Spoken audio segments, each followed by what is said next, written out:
Elles sont rares, les occasions d'octroyer de nouveaux droits fondamentaux à notre époque. Au même titre que l'IVG, le droit à disposer de soi jusqu'au bout constituera une avancée majeure pour notre société. Avant toute chose, nous regrettons que le texte, malgré la richesse et la solennité des débats lors de la mandature précédente, soit aujourd'hui scindé en deux. M. Bayrou a invoqué des considérations religieuses.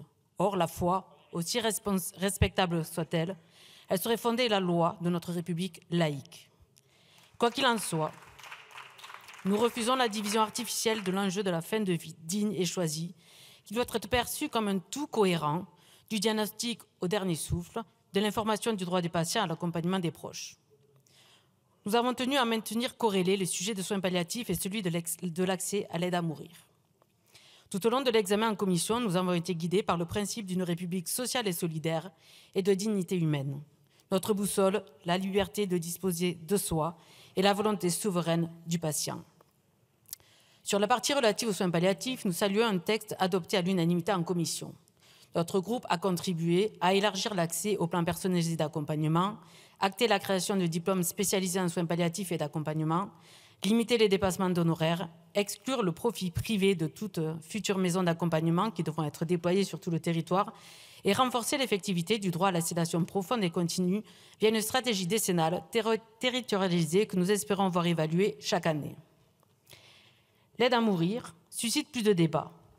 Bien qu'elle concerne l'intime, les convictions personnelles profondes, nous devons permettre ce droit à celles et ceux qui en ont besoin, sachant qu'il n'enlèvera rien à celles et ceux qui ne veulent pas y recourir.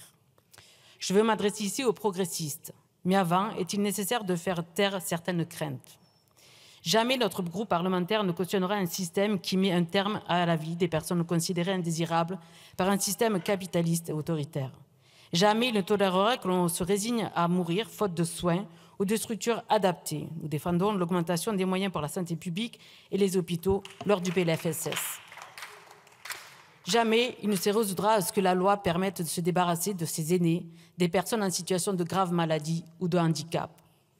Ce texte, au contour bien cadré, rend ces craintes infondées. Il part d'un principe simple. En cas de maladie grave et incurable, soignez d'abord, soulagez toujours, accompagnez jusqu'au bout. Il repose sur la collégialité, l'accompagnement, le consentement libre, éclairé et donné de manière répétée par le patient.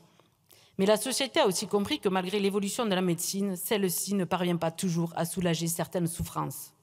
C'est alors que l'aide à mourir trouve tout son sens comme un ultime recours de liberté et d'humanité.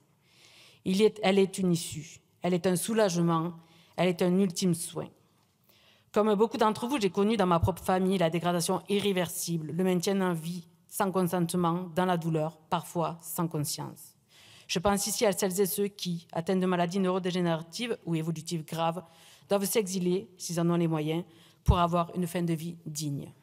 La loi Claeys-Leonetti a déjà posé l'obstination déraisonnable, les directives anticipées, la désignation d'une personne de confiance. Je suis de celles et ceux, minoritaires, en cohérence avec la loi qui défendent l'introduction d'une tierce personne volontaire pour administrer la substance létale et les directives anticipées prévoyant le cas de perte irréversible de conscience. Nous, insoumis et insoumises, sommes convaincus que choisir sa fin de vie est une forme des plus abouties de l'autodétermination. Nous voulons un droit inviolable, opposable, public, non marchandisé. Nous avons d'ailleurs fait adopter mon amendement inscrivant dans le texte l'interdiction de toute contrepartie financière hors rémunération des professionnels. Je conclurai ici avec les mots de celui qui fut l'un des premiers à porter, il y a 25 ans, cette lutte. Pouvoir décider de sa fin de vie, c'est commencer à entrer dans une humanité radicale. Ne plus avoir peur de la mort, c'est commencer à être radicalement et intimement libre. Dès lors que nous sommes institués comme personnes par ces libertés-là, alors nous ne parlons plus d'une loi, nous parlons d'un droit fondamental de la personne humaine. Et c'était Jean-Luc Mélenchon. Je vous remercie.